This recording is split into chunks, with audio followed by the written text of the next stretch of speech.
Good afternoon, everybody. Thank you very much for attending this session on preventing suicide and saving lives.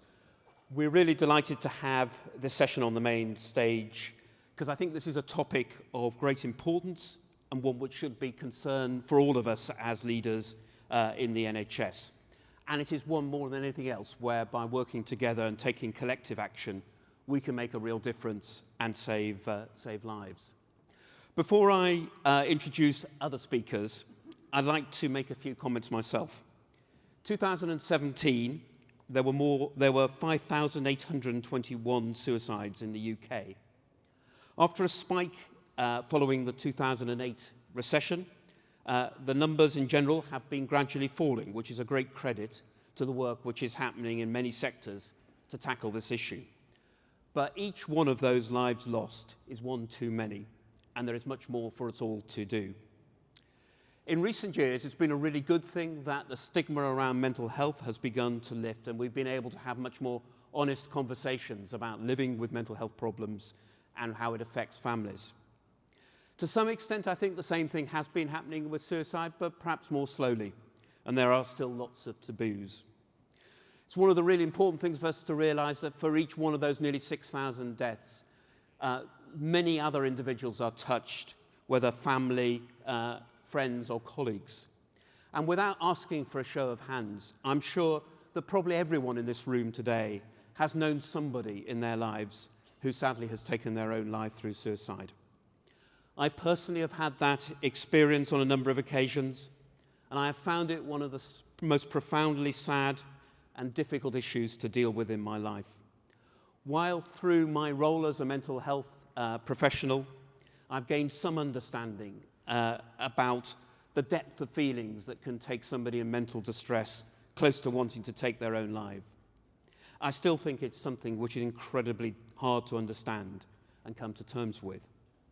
However, while it may be hard to understand why someone might want to take their own life, it is, at the same time, really possible for us all to take action which might help prevent future suicides. As the largest organisation in this country, with a presence in every part of the land, and as the employer of 1.3 million staff, we have a particular role, and I think a moral duty, to tackle this issue. There are particular responsibilities for those of us who lead and run mental health services.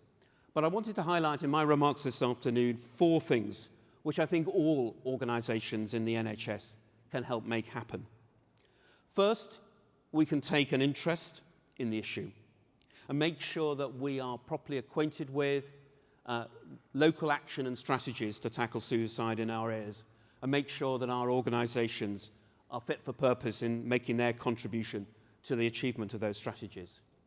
Second, we can look at our premises and our services, both at the physical risks around suicide, but also how we support those who present in our services, either with self-harm or with the risk of suicide. Thirdly, we can look after our own staff properly. As NHS leaders, we need to face up to the fact that some of those 6,000 deaths are NHS workers, and that sometimes the pressures of the work that we ask staff to undertake have been contributory factors.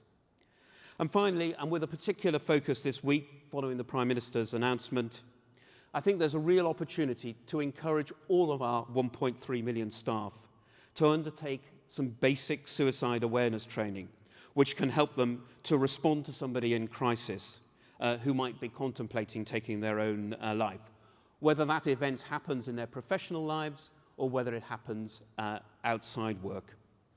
This is an area where simple acts of kindness at the right time can make an enormous difference. And there are many beautiful stories where such interventions have been the real factor that has helped persuade somebody about to think about taking their own life from falling back from the brink.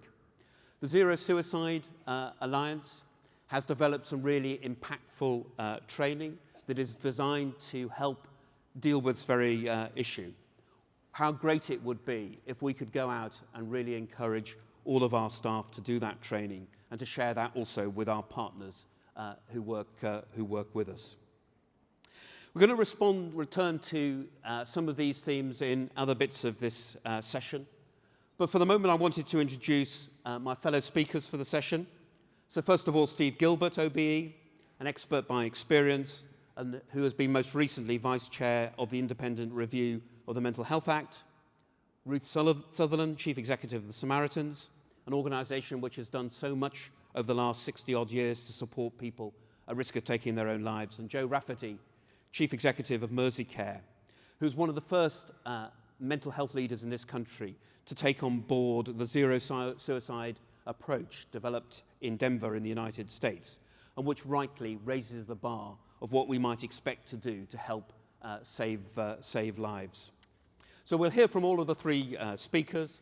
There will be some time for questions, and then I think we return to the important issue of what we can all do to help save lives. Thank you.